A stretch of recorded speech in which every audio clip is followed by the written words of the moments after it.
Almost 1 billion people in the world today speak a language that originated from Latin, aka a Romance language. Despite sharing the same origin, the Romance languages have evolved differently, and in some cases, very differently. And while you are almost certainly aware of the largest Romance languages, there's a good chance that you have never even heard of some of the smaller ones that have only a few thousand speakers. Learn more about Romance languages and how they developed on this episode of Everything Everywhere Daily.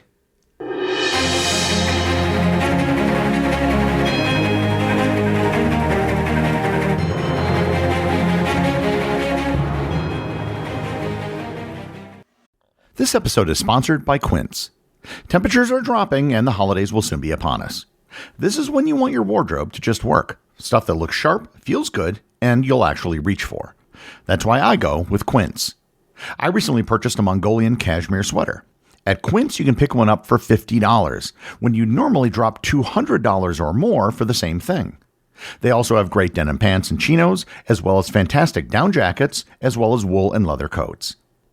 By partnering directly with ethical factories and top artisans, Quince cuts out the middleman to deliver premium quality at half the cost of similar brands, and often even bigger discounts. Get your wardrobe sorted out and your gift list handled with Quince. Don't wait. Go to quince.com/daily for free shipping on your order and 365-day returns. Now available in Canada too. That's QUINCE.com/daily. Free shipping and 365-day returns. Quince.com/daily. This episode is sponsored by Chubbies. The holidays are here, which means family dinners, office parties, and last-minute plans. And Chubbies has the gear to keep things effortless. From cozy layers to sharp-looking essentials, they've got winter style down to a science. They have everywhere pants, which are lightweight, durable, and water-resistant, built for busy holiday schedules, unpredictable weather, and everyday versatility. Their flannel overshirts combine the look of a classic flannel with the warmth of a fleece, a perfect layering piece for winter events, travel days, or lounging by the fireside. And they even have the NFL by Chubbies collection, stretch polos, mesh shorts, and swim trunks featuring all 32 teams, ideal for gifting or repping your team from tailgates to hot tubs. Although I highly recommend purchasing only Green Bay Packers merchandise. For a limited time, Chubbies is giving my listeners 20% off your purchase at Chubbies with the promo code DAILY at checkout. But if it's Black Friday, skip the code and take advantage of even bigger markdowns during their exclusive Black Friday sale. Just head to chubbiesshorts.com and make sure to support the show and tell them I sent you.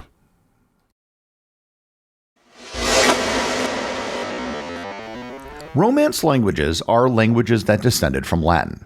They're called Romance because they descended from the language of the Romans, and not because of anything related to love or romantic expression. There are currently 5 major Romance languages with more than 20 million native speakers. In order of popularity, they are Spanish, Portuguese, French, Italian, and Romanian. While you're probably aware of these languages, there are actually many other Romance languages that have much smaller populations of speakers. But more on that in a bit. So the first question is, how did all of these different languages develop? The Romance languages descended directly from Vulgar Latin, the colloquial form of Latin spoken by common people throughout the Roman Empire. Vulgar Latin differs importantly from Classical Latin, the formal literary language preserved in the writings of Cicero, Virgil, and other Roman authors. While Classical Latin remained relatively stable and was used for official documents, literature, and scholarly work, Vulgar Latin was dynamic and varied considerably across the empire's regions. As Roman legions conquered vast territories around the Mediterranean and into Western Europe from roughly the 3rd century BC through the 5th century, they brought Latin with them. In most conquered regions, Latin gradually supplanted or at least heavily influenced local languages, though the degree of this linguistic replacement varied.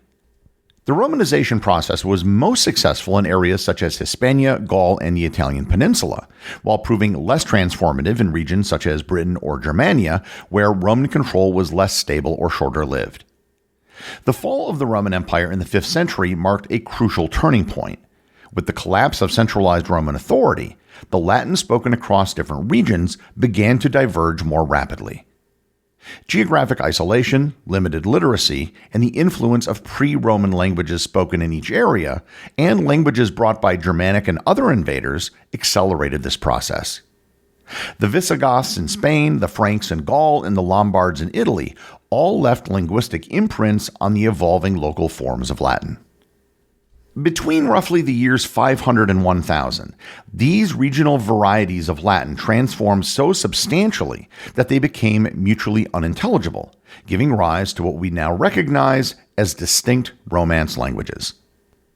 Early written evidence of these emerging languages appears in documents such as the Oaths of Strasbourg in 842, which were recorded in both Old French and Old High German, and the Veronese riddle from the 8th and 9th centuries in Italy, which were written in an early form of Italian rather than Classical Latin.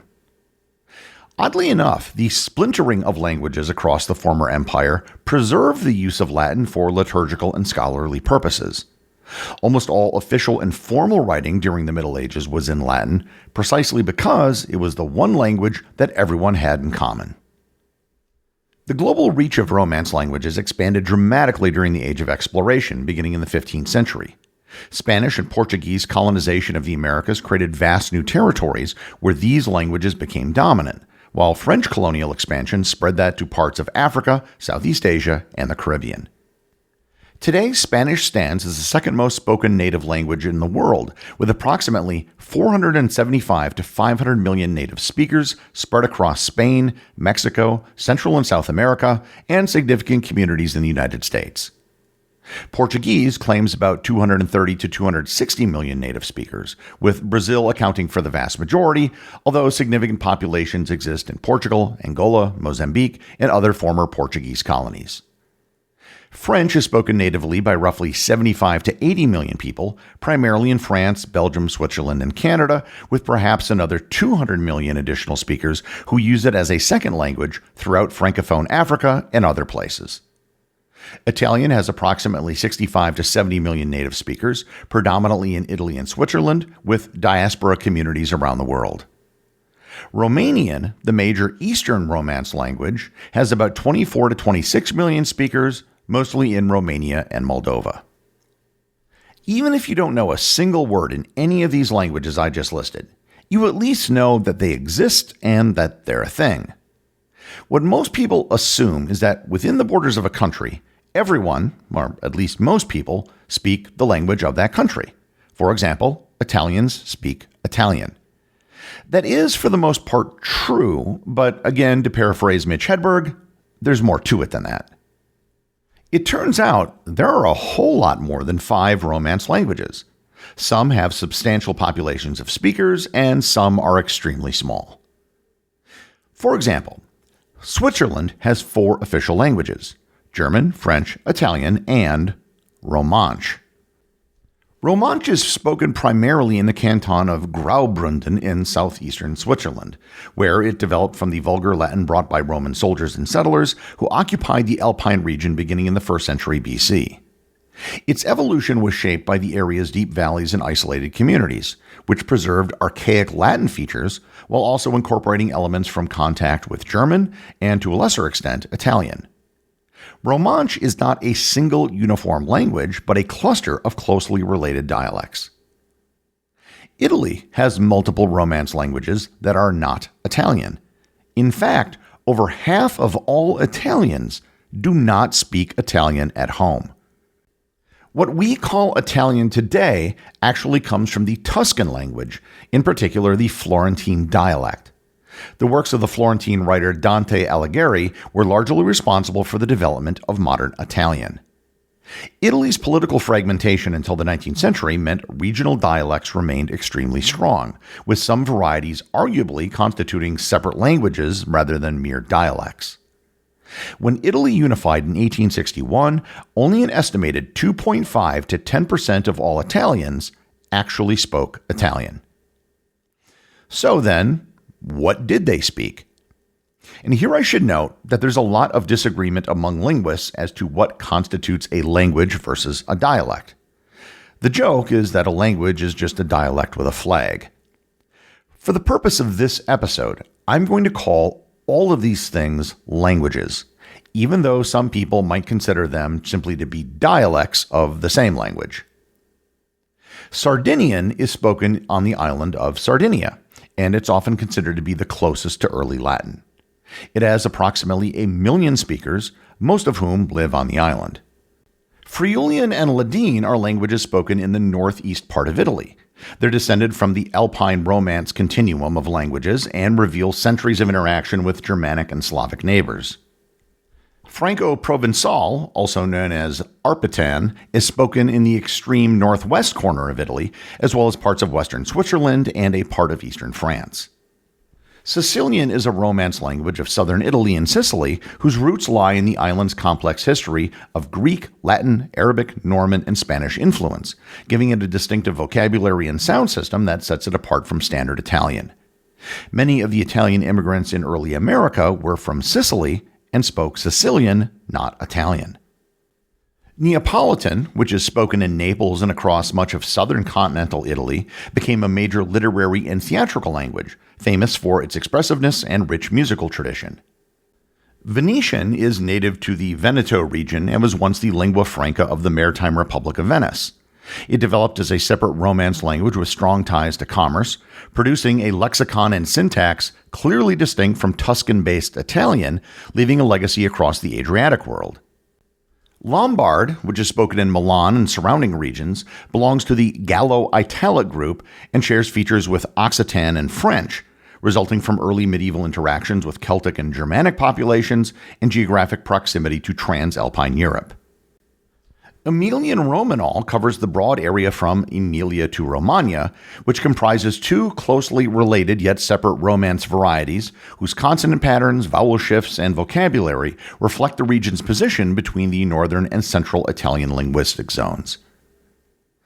These are just the larger minor Romanic languages in Italy. Depending on where you want to draw the dialect language line, there are even more. And I should note that just because these languages are spoken regionally, it doesn't mean that Italian isn't spoken. It just means that another regional language is often spoken as well and sometimes gets priority. Spain similarly has other Romance languages spoken in its country. What we call Spanish is actually within the country often called Castilian. It originated in the Kingdom of Castile in north-central Spain and gradually became dominant on the Iberian Peninsula through political consolidation and the Reconquista.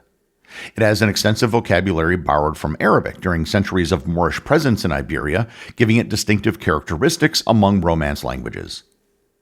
The most widely spoken Romance language outside of the Big Five is Catalan.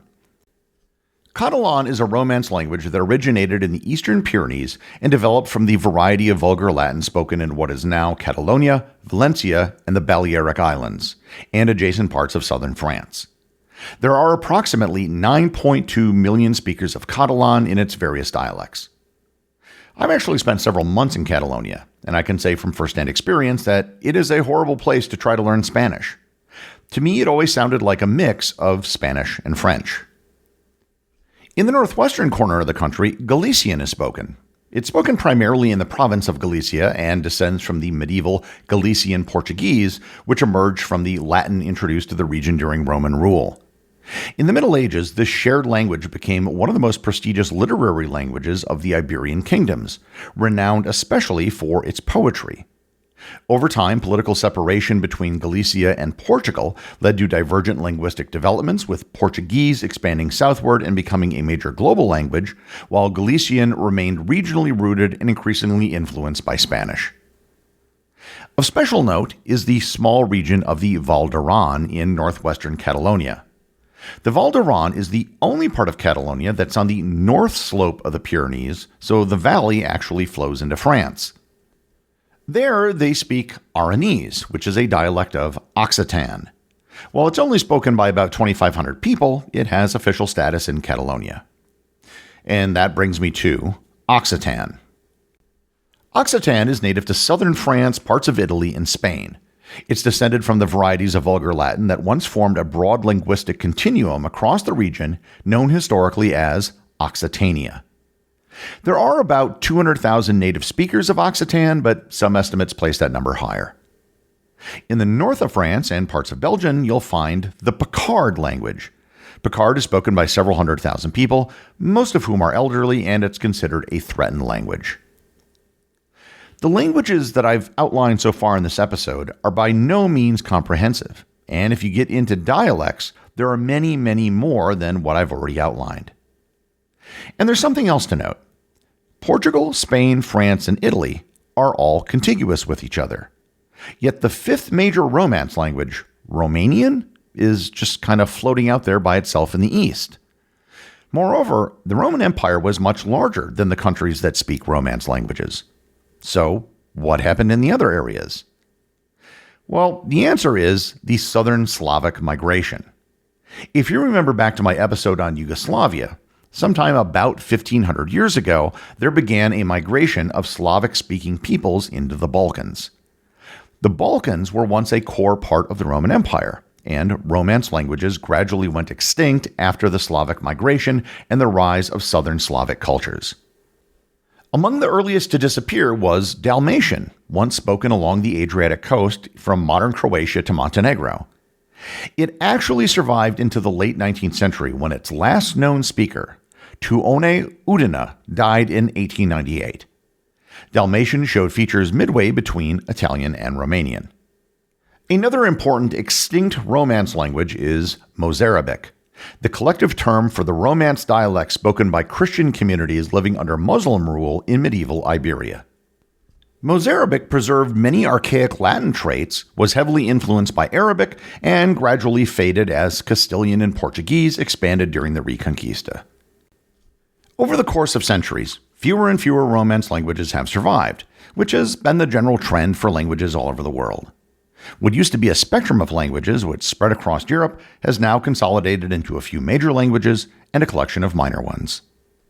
Even though they are not well known and many people have never heard of them, these minor Romance languages are collectively still a part of the daily lives for millions of people. The executive producer of Everything Everywhere Daily is Charles Daniel. The associate producers are Austin Oetken and Cameron Kieffer. My big thanks go to everyone who supports the show over on Patreon. Your support helps make this podcast possible. And I also want to remind everyone about the community groups on Facebook and Discord. That's where everything happens that's outside the podcast, and links to those are available in the show notes. As always, if you leave a review on any major podcast app or in the above community groups, you too can have it read on the show.